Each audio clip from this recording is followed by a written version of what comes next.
அனைத்து நல்லுள்ளங்களுக்கும் வணக்கம். நான் உங்கள் ரவிக்குமார். அடுத்தடுத்த அப்டேட் பார்த்துட்ருக்கோம். ஆல்மோஸ்ட் இது வந்து 9th அப்டேட்.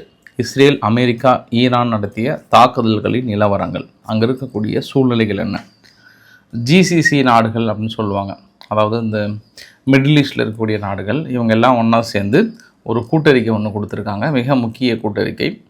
இந்த கூட்டறியும் தாண்டி ஒரு சில நாடுகள் தனது பங்கு சந்தையை க்ளோஸ் பண்ணிட்டாங்க. ஏன்னா தொடர்ந்து தாக்குதல்கள் வந்தவண்ணமாக இருக்கிறது. ஹிஸ்புல்லா களத்தில் நுழைந்திருக்காங்க. இஸ்ரேல் பதிலடியும் துவங்க ஆரம்பிச்சிட்டாங்க. ஏன்னா இஸ்ரேல் சொல்லிகிட்டே இருந்தாங்க ஹிஸ்புல்லா கண்டிப்பாக களத்தில் வராங்கன்ற மாதிரி. ஹிஸ்புல்லாவும் சொல்லியிருந்தாங்க லெபனான்லேருந்து நார்மல் லைன் வேறு, ரெட் லைன் வேறு அப்படின்னு சொல்லியிருந்தாங்க. ரெட் லைனை தாண்டினாங்கன்னா நாங்கள் தாக்குதலில் தொடுக்குவோம் அப்படின்னு சொன்னாங்க. அவங்களும் தொடுத்துட்டாங்க. தெஹ்ரானில் முழுவதும் தாக்கல் நிகழ்த்தப்படுகிறது என்றால் கடுமையான தாக்குதல் தொடர்ந்து நடந்து கொண்டே இருக்கிறது. சுற்றி இருக்கக்கூடிய நிலவரங்கள் என்ன? ஈரான் பதில் தாக்குதல் தொடங்கியதிலிருந்து ஆட்டம் மிகப்பெரிய அளவுக்கு சூடு பிடிக்க ஆரம்பித்து விட்டது. ஸோ பதில் தாக்குதல் என்பது மிக கடுமையாக இருக்கிறது. மறுபடியும் இவங்க அடிக்கிறதும் கடுமையாக இருக்கிறது. நண்பர்களே, நிறைய வீடியோ பதிவுகள் இந்த தடவை நான் உங்களுக்கு லைவ் லொக்கேஷனுக்கு கூப்பிட்டு போகிறேன். அந்தந்த பகுதியில் இருக்கக்கூடிய சூழ்நிலைகள் என்னன்றதை வரைபடத்தோடு உங்ககிட்ட எக்ஸ்பிளைன் பண்ண போகிறேன் நான். அதனால் இந்த 9th அப்டேட் ரொம்ப ஒரு முக்கியமான அப்டேட்டாக பார்க்குறேன் நான். இதை பார்த்துட்டீங்க அப்படின்னா இதுக்கப்புறம் வரக்கூடிய விளக்கங்கள் தெளிவாக இருக்கும்னு நினைக்கிறேன் நான். அதனால் நீங்கள சம்பவ இடத்துக்கு போகலாமா? மிடில் ஈஸ்ட்டுக்கு போகலாம் வாங்க நண்பர்களே. வீடியோக்குள்ளே போகிறதுக்கு முன்பு நீங்கள் நம்ம சேனலை சப்ஸ்கிரைப் பண்ணலாம். சப்ஸ்கிரைப் பண்ணிட்டு வாங்க. மறக்காம பெல் பட்டனை கிளிக் பண்ண ஆல் ஆப்ஷன்ஸ் கொடுங்க. வீடியோக்குள்ளே போகலாம்.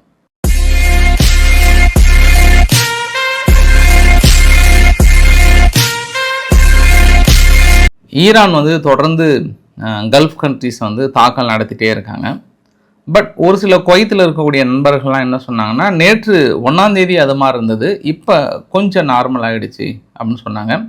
1ஆம் தேதி கொஞ்சம் வெறித்தனமாக வெவ்வேறு பகுதியில் தாக்கல் நடத்தினாங்க. பட் இன்று என்ன பண்ணியிருக்காங்கன்னா, அங்கே இருக்கக்கூடிய எண்ணெய் கிணறுகள் மீது, எனர்ஜி இன்ஃப்ராஸ்ட்ரக்சர்ஸ் மீது, அமெரிக்கானுடைய தளங்கள் மீது குறி வைக்கிறதுனால மக்கள் கொஞ்சம் சேஃபாக உணர்றாங்கன்றது ஒரு கூடுதல் தகவல். அதையும் தாண்டி அங்கே இருக்கக்கூடிய ஜிசிசி கூட்டமைப்பு நாடுகள் அப்படின்னு சொல்லுவாங்க. இந்த ஜிசிசி நாடுகள் என்ன சொல்கிறாங்கன்னா, பதற்றத்தை தணிக்க மேற்கொண்ட பலதரப்பட்ட தூதரக முயற்சிகளையும் மீறி ஈரான் எங்களை தாக்கல் நடத்தி வருகிறது. எங்களின் பாதுகாப்பு மற்றும் ஸ்திரத்தன்மையில் எவ்வித சமரசத்திற்கும் இடமில்லை. இதற்கு முற்றுப்புள்ளி வைக்க ஒன்றிணைந்து செயல்பட உள்ளோம். அதனால் நாங்கள் தாக்கல் நடத்த தயாராக இருக்கிறோம்ன்ற மாதிரியான ஒரு எச்சரிக்கையும் ஈரானுக்கு கொடுத்துட்டாங்கன்றத ஒரு கூடுதல் தகவலாக சொல்ல முடியும். ஏன்னா ஒரு 2 நாள் 28ஆம் தேதி 1ஆம் தேதி கொஞ்சம் பொறுமையாக இருந்தாங்க. மறுபடியும் தொடர்ந்தது அப்படின்னா நாங்களும் களத்தில் இறங்க போகிறோம் அப்படின்ற ஒரு எச்சரிக்கையாக பார்க்கலாம். அவங்களும் களத்தில் இறங்க போனால் என்ன பண்ண போகிறீங்க? அமெரிக்காவோட சேர போகிறீங்க. பெருசாக தாக்கல் நடத்துகிற அளவுக்கு உங்ககிட்ட இருக்கிறது எல்லாமே அமெரிக்காவுடைய ஆயுதங்கள் தானே அப்படின்றது ஒரு கூடுதல் தகவலாக சொல்ல முடியும். நம்ம வழக்கமாக 1ஆம் தேதி நேற்று நடந்த தாக்குதலினுடைய விவரங்களை உங்ககிட்ட நான் சப்மிட் பண்ண விரும்புகிறேன். நான் இந்த வரைபடத்தை பாருங்கள். இதுதான் முழுமையான விவரம். அதாவது நேற்று இரவு 12 மணி வரைக்கும் நடந்த நிகழ்வுகள். இதில் அதிகமாக தாக்குதலுக்கு இலக்காக்கப்பட்ட பகுதி யுஏஇ தான். கிட்டத்தட்ட 359 இன்சிடென்ட். யுஏஇன் 352 ஏவுகணைகள் அனுப்பியிருக்காங்க. ஏவுகணை plus drone. Qatar, Bahrain, Jordan 51, Kuwait 38. அதனால் குவைத் ரொம்ப கம்மியாக தான் இருக்குது. அதுவுமே இன்டர்செப்ட் பண்ணிட்டாங்கன்றாங்க.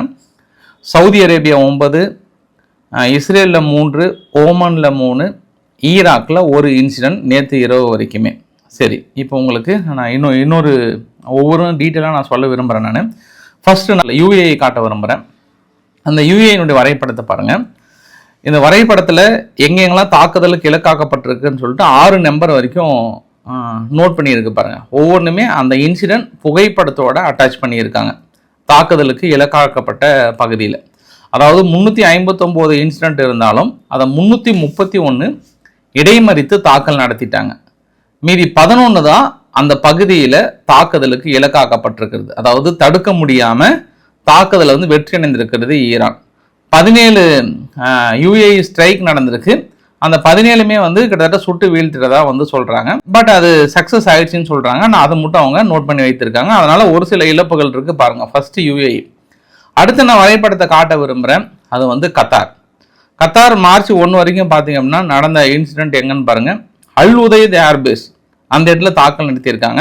1, 2, 3 அதெல்லாம் உங்களுக்கு ஆதாரங்களாக கொடுக்கப்பட்டிருக்கிறது. 92 இன்சிடென்ட் நடந்திருக்கு. அதில் 87 முழுமையாக சுட்டு வீழ்த்திட்டாங்க. 2 இடத்துல தாக்குதலில் வந்து இலக்காக்கப்பட்டிருக்கிறது. 3 UAE ஸ்ட்ரைக் அப்படின்ற மாதிரி வந்து சொல்லியிருக்காங்க. இது கத்தாரில். அடுத்து உங்களுக்கு பக்ரைன் தான் கொஞ்சம் அதிகமான தாக்குதலுக்கு இலக்காக்கப்பட்டிருக்கிறது என்று கூடுதல் தகவல். இந்த 55 இன்சிடென்ட்ல 12 வந்து ஏர் டிஃபென்ஸ் மூலயமா இடைமறிச்சிட்டாங்க. 3 UAE ஸ்ட்ரைக் நடந்திருக்கு, 1 ஏர் ஸ்ட்ரைக், அது இல்லாமல் 39 மிசைல் ஸ்ட்ரைக்குமே நடந்திருக்கு. அப்போ நம்ம பக்ரைன் தான் வந்து அதிகமான இலக்காக்கப்பட்ட பகுதி அப்படின்னு நம்மளால பார்க்க முடிகிறது. அடுத்து ஜோர்டன் பார்த்தோம் அப்படின்னா, மறுபடியும் நான் இந்த வழக்கமான பழைய வரைபடத்துக்கு வரேன். நான் ஜோர்டனில் 51 இன்சிடென்ட், 51 இன்சிடென்ட்ல ஆல்மோஸ்ட் 50 பக்கம் வந்து UAE ஸ்ட்ரைக்காக இருந்திருக்கு. ஆனால் அதுவுமே சுட்டு வீழ்த்தப்பட்டதா ஜோர்டன் வந்து கிளைம் பண்ணியிருக்கிறாங்க. இது வந்து 18 ஏர் டிஃபென்ஸ் சிஸ்டம் மூலியமாகவும் சுட்டு வீழ்த்தி இருக்கிறாங்க. ஸோ ஒரே ஒரு இன்சிடென்ட், அதாவது 9 இன்சிடென்ட் சொல்கிறாங்க. அந்த 9 இன்சிடென்ட் பெரிய பாதிப்புகள் இல்லை, எம்டி பிளேஸ் தான் அப்படின்னு ஜோர்டன் தரப்பில் விளக்கங்களை கொடுத்துருந்தாங்க. கூடுதல் தகவல். அடுத்ததான் நம்ம குவைத்தோட வரைபடத்தை பார்த்துடலாம். குவைத்தில் கிட்டத்தட்ட 38 இன்சிடென்ட். நேற்று சர்வதேச விமான நிலையத்தின் மீதும் ஒரு தாக்கல் நிகழ்த்தப்பட்டது. 18 வந்து ஏர் டிஃபென்ஸ் மூலிமா இன்டர்செப்ட் பண்ணிட்டாங்க. மீதி 9 மிசைல்ஸ், மீதி 11 UAE ஏர் ஸ்ட்ரைக் மூலிமா நிகழ்த்தினதாக வந்து சொல்கிறாங்க. அப்புறம் சவுதி அரேபியா மொத்தம் 9 இன்சிடென்ட், 8 ஏர் டிஃபென்ஸ் மூலிமா சுட்டு வீழ்த்திட்டாங்க. ஒரே ஒரு மிசைல்ஸ் மூலிமா தான் தாக்கல் நடத்தப்பட்டிருக்குன்னு சொல்லியிருக்காங்க. 3 இன்சிடென்ட் இஸ்ரேலில், 3ல் 1 வந்து ஏர் டிஃபென்ஸ் சிஸ்டம் வந்து சுட்டு வீழ்த்திட்டாங்க. மீதி 2 வந்து தாக்குதல் இலக்காக்கப்பட்டிருக்குன்ற மாதிரி சொல்கிறாங்க. 28ஆம் தேதி வேறு, 1ஆம் தேதி வேறு, அதையும் மனசில் வைங்க. அப்புறம் ஓமனில் 3, அப்புறம் ஈராக்கில் 1 இன்சிடென்ட். ஆனால் நேற்று இரவுக்கு அப்புறம் ஈராக்கில் நடந்த மற்றும் ஒரு இன்சிடென்ட் என்னன்னா தான் அந்த எர்பில் அமெரிக்காவுடைய பேஸ் வந்து தாக்கல் நடத்தின பதிவுகளை உங்ககிட்ட போட்டிருந்தேன் நான். இந்த பதிவு எல்லாமே அந்த 1ஆம் தேதிக்கு முன்பு வரை, அந்த 12 மணிக்கு முன்னாடி வரைக்கும். பட் அந்த 12 மணிக்கு மேலே நேற்று அமெரிக்கானுடைய எர்பில் பேஸ் மீது தாக்கல் நடத்தப்பட்டது. அதுக்கப்புறம் இப்போ பக்ரைனில், இப்போ நான் பேசும்போது காலையில் வீடியோ எடுக்கும்போது 12:32 PM, ஒரு 11 மணிக்கு பகல் நேரத்தில் தாக்கல் நடந்தது. அங்கே ஃபுல்லாக புகை வந்துட்டு இருந்ததை பார்க்க முடிஞ்சது. அடுத்தடுத்து ஈரான் அவங்களுடைய எனர்ஜி இன்ஃப்ராஸ்ட்ரக்சர் மீது குறிவைக்க ஆரம்பிச்சிட்டாங்க. துறைமுகங்கள் மீதும் குறிவைக்க ஆரம்பிச்சிருக்காங்க ஈரான். அதே போல் இஸ்ரேலினுடைய வரைபடத்தையும் நான் காட்ட விரும்புகிறேன். நான் இஸ்ரேலினுடைய வரைபடம் மார்ச் 1ஆம் தேதிக்கு வரைக்கும் இருக்குது. மார்ச் 1ஆம் தேதி வரைக்கும் பார்த்தீங்கன்னா 1, 2, 3, 4 மொத்தம் 5 இடத்துல உங்களுக்கு நம்பர் போட்டிருக்கு. அது எல்லாமே விழுந்து வெடித்ததற்கான பதிவுகள். எய்ஃபா பகுதியில் எக்ஸ்ப்ளோசிவ் நடந்திருக்கு, ஆனால் பாதிப்புகள் இல்லை. 3 நம்பர் இருக்கிற இடத்துல பாருங்கள், அது எம்டி பிளேஸில் விழுந்திருக்கு, அதுவுமே பெருசாக இல்லை. டெல்லவியிலுமே வந்து ஸ்மோக் வந்திருக்கு, ஆனால் பாதிப்புகள் இல்லைன்னு தான் சொல்கிறாங்க.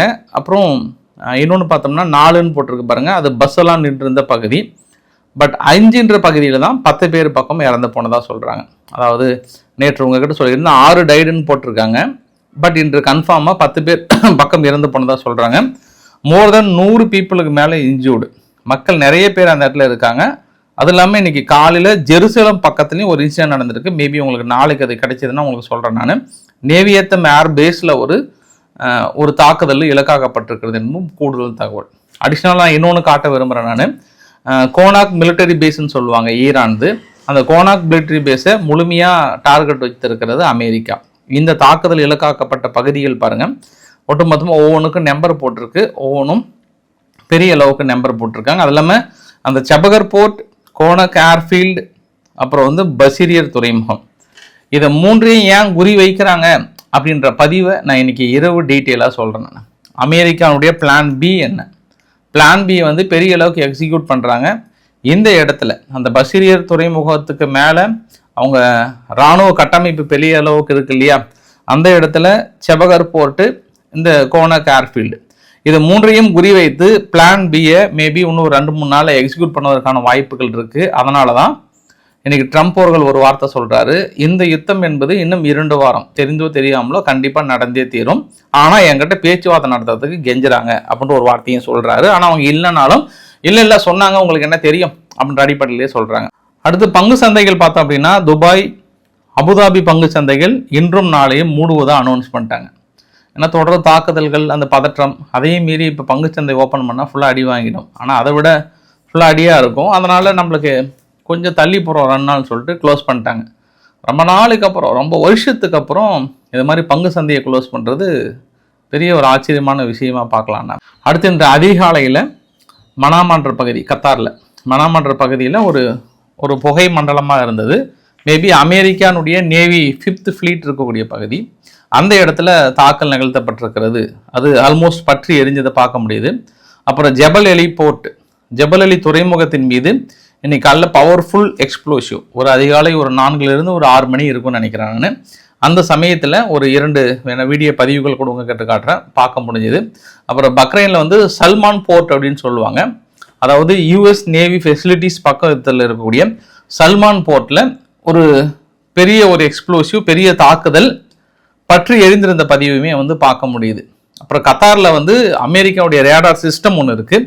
அந்த ரேடார் சிஸ்டத்தை தாக்கல் நடத்தியதாக சீனா கிளைம் பண்ணுறாங்க. இன்னும் இவங்க 2 பேருமே கிளைம் பண்ணல. இந்த பதிவு வெளியிட்டது சீனா இந்த பதிவு மட்டும் வெளியிடல, ஒட்டுமொத்தமாக இந்த அரபு நாடுகளில் இருக்கக்கூடிய அமெரிக்காவுடைய மிலிட்டரி பேஸ் இருக்கு இல்லையா, அந்த பகுதியில் எங்கெல்லாம் ஓடுதளம் வைத்திருக்காங்க, தற்போது இருக்கக்கூடிய சூழ்நிலைகள் என்ன, தாக்குதலுக்கு இலக்காக்கப்பட்டிருக்கிறதா, முந்தைக்கு இப்போதைக்கு என்ன வித்தியாசங்கள் இருக்குது அப்படின்ற ஒரு கிளியர் இமேஜை வந்து வெளியிடுறாங்க. அப்போ இந்த அளவுக்கு இமேஜையும் டீட்டெயிலையும் வெளியிடுற சீனா ஈரானுக்கு உதவி செய்யாத இருக்குமானா கண்டிப்பாக உதவி செய்வாங்க. அதுக்கு நம்ம அந்த வெளிப்படையாக இல்லைனாலும் ஈரானுக்கு அடுத்தடுத்த உதவிகள். ஏன்னா ஈரானும் சீனாவும் பெரிய ஒரு க்ளோஸ். இது மட்டும் இல்லை, எண்ணெய் வளங்கள் இறக்குமதி மீதி எல்லாமே வந்து பெரிய அளவுக்கு க்ளோஸில் இருக்கிறதுனால இன்றைக்கி ரஷ்யா கூட என்ன சொன்னாங்கன்னா, நம்ம ஈரானுக்கு தார்மீக அடிப்படையில் உதவி செய்வது என்பதே சிறந்த நடவடிக்கையாக இருக்கும். அதனால் தேவைப்படும் பட்சத்தில் ஏர் டிஃபென்ஸ் சிஸ்டத்திலிருந்து மீதி எல்லாமே நம்ம கொடுக்க தயாராக இருக்கும்னு சொல்லிட்டு நேற்று அவங்க இராணுவ ஜெனரலும் சரி மீதி எல்லாமே ஒருங்கிணைந்து ஒரு முடிவு எடுத்திருக்காங்கன்றது ஒரு கூடுதல் தகவல். யுத்தத்தில் கலக்கலை அப்படின்னாலுமே இப்போ உக்ரைனுக்கு எப்படி ஆயுதங்கள் கொடுத்து உதவி செய்கிறாங்களோ அந்த மாதிரி தேவைப்படும் பட்சத்தில் ஈரானுக்கு கொடுத்து உதவி செய்யலாம் அப்படின்ற ஒரு அனௌன்ஸ்மெண்ட் கொடுத்துருக்காங்கன்றது ஒரு கூடுதல் தகவல். இறந்த உடல்களை அமெரிக்கானுடைய வீரர்கள் கிட்டத்தட்ட 3 சொன்னாங்க, பட் 4 பேரோட இறந்த உடல்கள் அமெரிக்காவுக்கு கொண்டு சென்ற பதிவுகள் பார்க்க முடிஞ்சது. சரி, இப்போ நம்ம ஹெஸ்புல்லாவுக்கு வரலாம். ஹெஸ்புல்லா என்ன சொன்னாங்கன்னா, ஒன்று நார்மல் லைன், இன்னொன்று வந்து ரெட் லைன். சும்மா சிம்பிளாக தாக்கல் நடத்துறதோட நிறுத்தினீங்கன்னா நாங்கள் இந்த யுத்த களத்தில் கலக்கலை. ஆனால் நீங்கள் அயதுல்லா அலி காமேனி அவர்கள் மீது கையை வச்சிங்க அப்படின்னா எங்களோட ரெட் லைனை கிராஸ் பண்ண மாதிரி கண்டிப்பாக நாங்கள் இந்த யுத்தத்தில் இறங்குவோம் நாங்கள். ஆனால் இஸ்ரேலுடைய உளவுத்துறை வந்து என்ன சொன்னாங்கன்னா, மொசாத் வந்து கிட்டத்தட்ட முன்னிருந்தே சொல்லிட்டாங்க, நம்ம யுத்தம்னு தொடங்கினா ஹெஸ்புல்லா கண்டிப்பாக களத்துக்குள்ளே வருவாங்க அப்படின்னு சொல்லிட்டு ஹெஸ்புல்லானுடைய இலக்குகளை முக்கியமாக குறிவைத்து தொடர்ந்து தாக்குதல் நிகழ்த்திட்டே தான் இருந்தாங்க. கோட்டாவின் அடிப்படையில் அங்கே இருக்கக்கூடிய அடுத்தடுத்த தலைவர்களை கொண்டுட்டே தான் இருந்தாங்க இஸ்ரேல் தரப்புல இருந்து. சரி, நேற்று திடீர்னு ஒரு 20லேருந்து ஒரு 30க்கும் மேற்பட்ட ராக்கெட் அங்கே லெபனான் பெய்ரூட்ல இருந்து வந்ததா குற்றச்சாட்டு. எல்லாம் இடைமறிச்சிட்டாங்க, பாதிப்புகள் எதுவுமே இல்லை. ஆனால் இதுக்கப்புறம் எடுத்த ரியாக்ஷன் தான் கடுமையாக இருந்தது. யார்? இஸ்ரேல் தரப்புல இருந்து. அதாவது அவங்க ஹெஸ்புல்லா என்ன பண்ணிட்டாங்க, ராக்கெட் ஏவிட்டாங்க, இவங்க இடைமறிச்சிட்டாங்க. அதுக்கப்புறம் சதன் லெபனான் பகுதியிலிருந்து வெளியேற சொல்லிட்டாங்க. அதாவது மொத்தம் 53 நகரங்கள் இமீடியட்டாக வெளியேறுகின்றாங்க. வெளியேறதுக்கு முன்பு பெய்ரூட்டில் எந்த இடத்துல இருந்து வந்ததோ அந்த இடத்த டார்கெட் பண்ணி அடிச்சிட்டாங்க. இவ்வளோ நைட்டு, அந்த நைட் சமயத்தில் உடனே அங்கே இருக்கக்கூடிய மக்கள் வந்து ஒரு பேனிக் மூட் ஆகிட்டாங்க. அதெல்லாம் திடீர்னு 53 நகரங்கள் காலி பண்ணுங்கன்னா இப்போதான் அமைதி ஒப்பந்தம் ஏற்பட்டு மறுபடியும் மக்கள் வந்து ஓரளவுக்கு குடியேறினாங்க. பட் இது இஸ்ரேல் வந்து ஒரு சான்ஸாக பார்க்குறாங்க, ரைட்? ஏன்னா இது கஷ்டப்பட்டு இஸ்ரேல் அந்த இடத்துல அமைதியை உட்கார வச்சு சைன் பண்ண மாதிரி தொடர்ந்து இடையில அடிச்சுட்டே தான் இருந்தாங்க. ஹெஸ்புல்லா என்ன சொன்னாங்கன்னா, இங்கே ரெட் லைன் மீறினதுனால மறுபடியும் இவங்க ஒரு 53 நகரங்களை வெளியேற சொல்லிட்டாங்க. 1000க்கும் மேற்பட்ட டார்கெட்டை நாங்கள் அடிக்க போகிறோன்றாங்க. மேபி இன்று இரவு அடிப்பதற்கான வாய்ப்புகள் இருக்குது. ஆல்மோஸ்ட் சதன் லெபனான்ல இருந்து இஸ்ரேலை ஒட்டி இருக்கக்கூடிய அந்த 1000 மீட்டர் இருக்கக்கூடிய எந்த வீடாக இருந்தாலும் தரைமட்டமாக்கப்படும், கம்ப்ளீட்டாக வெளியேறுங்க. பெய்ரூட்லேயும் ஒரு சில முக்கியமான பகுதியிலிருந்து வெளியேறி விடுங்கள் அப்படின்னு சொல்கிறாங்க. ஏன்னா ஹெஸ்புல்லா ஒரு கேம்பிங்கை கிரியேட் பண்ணியிருக்காங்களாம் லெபனானுக்குள்ளார. இஸ்ரேலுக்கு எதிராக, அமெரிக்காவுக்கு எதிராக மிகப்பெரிய ஒரு கேம்பிங் கிரியேட் பண்ணியிருக்காங்களாம். அதனால தான் ஆரம்பத்தில் தாக்குதல் நடத்துறதுக்கு 2 நாளைக்கு முன்பே அமெரிக்கா லெபனானில் இருக்கக்கூடிய எம்பசியை க்ளோஸ் பண்ணுங்க, லெபனானிலிருந்து வெளியேறுங்கன்ற ஒரு உத்தரவு கொடுத்ததற்கான இன்னொரு காரணம் இதுவே. ஏன்னா இஸ்ரேல் அடித்தாங்கன்னா கடுமையாக இருக்கும், அதனால் வெளியேறிட்டு ஒரு வார்த்தையை அப்பயே கொடுத்துருந்தாங்க.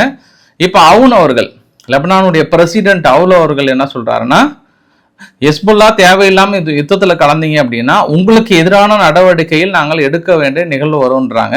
ஏற்கனவே அங்கே இருக்கக்கூடிய ஹெஸ்புல்லாஸ் பெரிய ஒரு கோபத்தில் இருக்காங்க. அரசாங்கம் கடுமையான உத்தரவுகள் கொடுக்குறாங்க. ஈராக்கில் பாக்தாத்தில் மறுபடியும் துப்பாக்கி சூடு, அமெரிக்காவுடைய எம்பசியை தாக்கல் நடத்த ஆரம்பிச்சிட்டாங்க. கையில் இருக்கிற கையெறி குண்டுகள்லாம் போட ஆரம்பித்தாங்க. மக்களை நோக்கி சுட ஆரம்பிச்சிட்டாங்க. துப்பாக்கி சூடு. ஒன்று இறப்புகள் பற்றி குறிப்பில்லை. இங்கே பாகிஸ்தானில் 23 பேர் இறந்து போயிட்டாங்க. அதாவது அமெரிக்காவோட எம்பசியை சூறையாடி அவங்க அமெரிக்காவுடைய எம்பசியை சூறையாடி அமெரிக்காவுடைய மிலிட்ரி வந்து இவங்களை நோக்கி சுட்டோன்னே 8 பேர். அதை காக்க தவறிய சொந்த மக்களையே சுட்டு கொள்றீங்களா, அதுக்கு ஆதரவு அளிக்கிறீங்களான்னு பாகிஸ்தான் முழுவதும் போராட்டம் பிடித்ததில் கலவரமாக மாறி 23 பேர் இறந்து போயிருக்காங்க. ஸோ அயதுல்லா அலி காமேனி அவர்கள் இறந்ததில் பெரிய அளவுக்கு ஈராக்குக்கு அப்புறம் பாகிஸ்தான் அதிகமான அளவுக்கு பாதிக்கப்பட்டிருக்கிறதுன்றது கூடுதல் தகவல். தொடர்ந்து ஹெஸ்புல்லா குறிவைக்கப்படுகிறது. இன்று இரவு பெரிய தாக்கல் நடத்துவதற்கு வாய்ப்புகள் இருக்குது. ஆல்மோஸ்ட் ஃபுல்லாக ஒரு பேனிக் மோடில் எல்லா மக்களும் சாரையாக வெளியேறாங்க. வெளியேறதுக்கு இடம் இல்லாமல் தவிக்கிறாங்க. அந்த அளவுக்கு மறுபடியும் வெளியேற ஆரம்பிச்சிட்டாங்க. ஈரானுடைய குற்றச்சாட்டு ஆப்ரஹாம் லிங்கனை அடிச்சிட்டோன்னு சொல்கிறாங்க. அதற்கு தான் அமெரிக்கா என்ன பண்ணிட்டாங்க, வீடியோ பதிவே வெளியிட்டாங்க. இங்கே பாருப்பா, இது வந்து ஆப்ரஹாம் கப்பல் இருந்தால் ஆப்ரேஷன் எபிக் ஃபரி தாக்கல் தொடங்கி இருக்கிறது. எங்கள் பக்கம்லாம் ரீச் ஆகலன்ற ஒரு அறிவிப்புமே சொல்லிட்டாங்க. அதே போல் முந்தைய பதிவில், அதாவது அப்டேட் 8ல் நான் என்ன சொல்லியிருந்தேன்னா, ஈரான் தரப்பில் ஒரு 400க்கும் மேற்பட்ட வீரர்கள் வந்து கிளைம் பண்ணுறாங்கன்றாங்க. வழக்கமாக இராணுவம் அப்படின்னு வந்து அது கிளைம் பண்ணுவாங்க. அவ்வளோதான், பிடிச்சிட்டோம் அடிச்சிட்டோம் முடிச்சிட்டோன்னு தான் சொல்லுவாங்க. பட் அது வெரிஃபை பண்ணும்போது எவ்வளோன்னு தெரியல.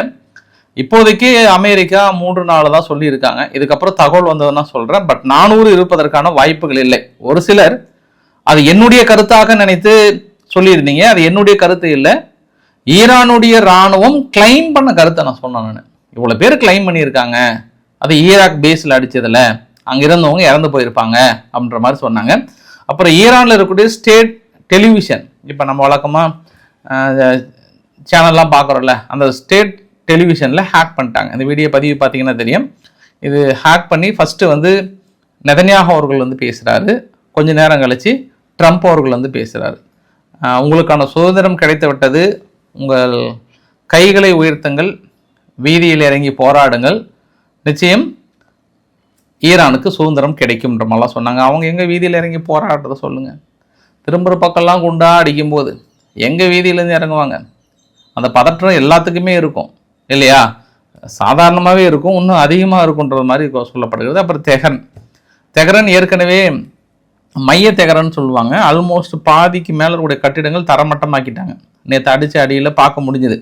இப்போ தெஹரனில் ஐஆர்ஜிசியினுடைய ஹெட் குவார்ட்டர்ஸ், இன்டெலிஜென்ஸ் செக்டர்ஸ் அது மாதிரி எதுவுமே இல்லை, எல்லாமே கம்ப்ளீட்டாக காலி. மறுபடியும் இன்று இரவு 20 நிமிஷம் தொடர்ந்து 20 நிமிஷம் போர் விமானங்கள் ரவுண்டு கட்டி அடிச்சிருந்தாங்க.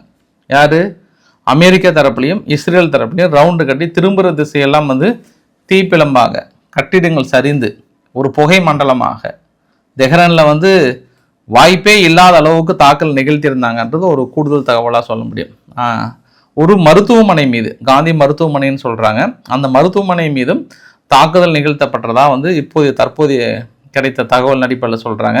ஐஆர்ஜிசியினுடைய ஆயுத குடோன்களை முழுமையாக தெஹ்ரானிலிருந்து அழித்து விட்டோம் அப்படின்ற ஒரு தகவலும் சொல்லியிருக்காங்க. அந்த மருத்துவமனை பேர் வந்து காந்தி ஹாஸ்பிட்டல்னு சொல்கிறாங்க. அங்கே இருக்கக்கூடிய மக்களை அவசரமாக எவக்கேட் பண்ணியிருப்பதாக ராய்டர்ஸ் பத்திரிக்கை சொல்கிறாங்க. ஈரானில் இருக்கக்கூடிய பாலிஸ்டிக் மிசைல்ஸை எப்படி அழிச்சுன்னு சொல்லிட்டு அமெரிக்காவுடைய சென்காம் வந்து அடுத்தடுத்த பதிவுகளை வெளியிட்டிருந்தாங்க. அவங்க மட்டும் இல்லை, அங்கே இஸ்ரேலுமே வந்து தனது பதிவுகளை வெளியிட்டிருந்தாங்க. அது ஒரு கூடுதல் தகவல். ஈரான் தரப்பில் என்ன சொல்கிறாங்கன்னா, வால்வோ சாவோ, இந்த யுத்தத்தை நாங்கள் தொடங்கிட்டோம், எங்களுக்கு வெற்றி பெறணும்னா இலக்குகள் கிடையாது, எதிரிகளுக்கு கண்டிப்பாக அட்லீஸ்ட் ஒரு கண்ணாவது போகணுன்றதான் எங்களுடைய இலக்கு. நாங்கள் வெற்றி அடைகிறோம் தோல்வி அடைகிறோன்றதுலாம் எங்களுக்கு செகண்டரி கேஸ் தான். ஆனால் அவர்களுக்கு உதவிய நண்பர்களுக்கும் பாடத்தை புகட்ட வேண்டும். இது முக்கியமாக 2 நாடுகள், இஸ்ரேலுக்கும் அமெரிக்காவும் பாடம் புகட்டியே தீர வேண்டும் என்றதில் நாங்கள் தெளிவாக இருக்கிறோன்றாங்க. அந்த பள்ளிக்கூடத்தின் மீது நடத்தப்பட்ட தாக்குதலில் 165 மாணவிகள் பலியானதாக ஈரான் அதிகாரிகள் அறிவிக்கிறாங்க. வழக்கமாக ஈரான் அதிகாரிகள் அறிவிப்பு அப்படின்னும் போது அதை வந்து ரீசெக் பண்ணுவாங்க. பட் அவங்க தரப்புல இருந்து இப்படி ஒரு கிளைம் பண்ணுறாங்க. திடீர்னு வால் ஸ்ட்ரீட் ஜேர்னல் வந்து இந்த ஒரு அறிவிப்பு கொடுக்குறாங்க.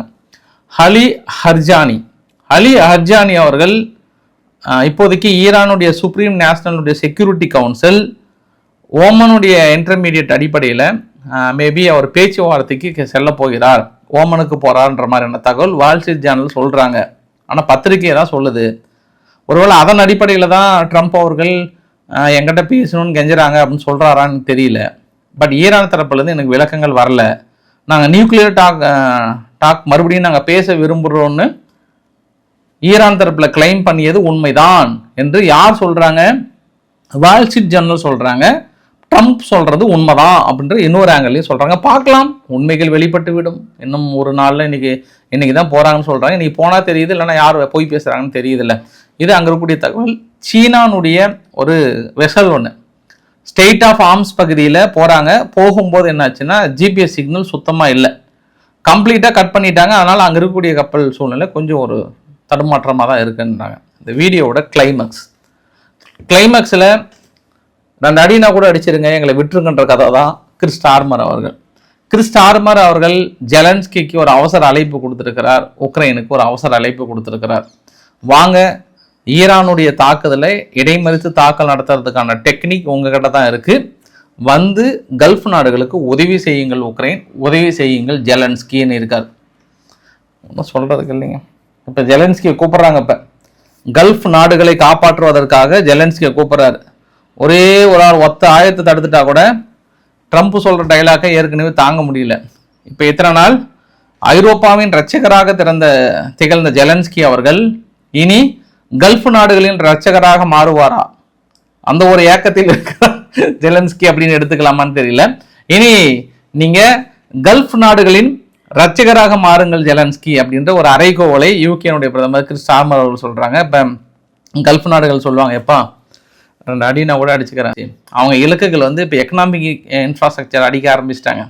பொதுமக்கள் மீதோ மற்ற இடத்துல இல்லை. நேற்று கொஞ்சம் கோவத்தில் 28ஆம் தேதி 1ஆம் தேதி அப்படி இப்படி இருந்தாங்க. அதனால குவைத்தெல்லாம் ஒன்றும் பிரச்சனை இல்லை, அது கொஞ்சம் சமாளிக்கிற அளவுக்கு தான் இருக்குன்றாங்க. அதனால தலைவன் வந்து வருந்தோ வராமலாம் நான் வரேன்னு சொன்னதே பாரு பயந்துட்டாங்க, ஈரான் அடிக்கலன்னு சொல்லி மறுபடியும் உசுப்பேத்தி விட்டு என்ன ஆக போதோ தெரியல. ஏற்கனவே அங்கே ஒருத்தர் பிரிண்ட் அவுட் அக்கௌண்ட்டில் வச்சுக்கிட்டு நான் 8 போர் நிறுத்தினோம் 9 போர் நிறுத்தினோம்னாரு. இப்போ இந்த போருக்கு என்ன சாட்சி? உனக்கு நோபல் பரிசு கொடுத்துருந்தாங்கன்னா இப்போ ஈரான் தாக்குதல் என்ன வச்சு நியாயப்படுத்திருப்பீங்கன்னு தெரியல நம்ம. அப்போ பாகிஸ்தான் விவகாரத்தையும் சொல்லிடலாம். இந்த அணுகுண்டு பாய்ஸ் செல்ஃபி பாய்ஸோட யுத்தத்தை என்னால் கவர் பண்ண முடியலைன்ற ஒரு ஆதங்கம் எனக்குள்ள இருக்கிறது. ஏன்னா இதை கவர் பண்ணுறதுக்கே என்னால் முடியல. ரஷ்யா உக்ரைனையும் என்னால் கவர் பண்ண முடியல. அது அப்படியே அங்கங்கே அந்தரத்தில் தொங்கிட்டு இருக்காங்க. நிறைய தகவல்கள் அப்படியே என்னால் ஷேர் பண்ண முடியாமல் தவிச்சிட்டு இருக்கேன் நான். அதனால தாலிபான்கள் என்ன இன்னைக்கு கிளைம் பண்ணியிருக்காங்கன்னா, பாகிஸ்தானுடைய நூர்கான் ஏர்பேஸ் ராவல்பிண்டியில் இருக்கு இல்லையா, 12th காஃப் ஹெட் குவார்ட்டர் இன் கட்டார், பலுசிஸ்தான் முக்கிய பகுதிகளில் ட்ரோன் மூலிமா தாக்க நிகழ்த்தியிருக்கும். பெருத்த சேதாரம் அடைந்திருக்கிறது. அது ட்ரோன் அனுப்பின அந்த பதிவுமே கொடுத்துருக்காங்க. ஸோ தொடர்ந்து பாகிஸ்தானுக்கு சிம்ம சொப்பமாக இருக்கிறார்கள் செல்ஃபி பாய்ஸ், அணுகுண்டு பாய்ஸ். உள்நாட்டு கலவரத்தில் தவிர்க்கிறாங்க. பலுசிஸ்தான் லிபரேஷன் ஆர்மி அடிக்கிறாங்க. இப்போ இந்த பக்கம் செல்ஃபி பாய்ஸும் அணுகுண்டு பாய்ஸ் மீது அடிக்கிறாங்க. என்ன நடக்க போகுது என்று பொறுத்திருந்து பார்க்கலாம். இது அங்கே இருக்கக்கூடிய ஒட்டுமொத்த தகவல்கள். ஸோ பிடிச்சிருந்தா லைக் பண்ணுங்க, ஃப்ரெண்ட்ஸை ஷேர் பண்ணுங்க, சப்ஸ்கிரைப் பண்ணுங்க. Ravikumar so much. நன்றி, வணக்கம்.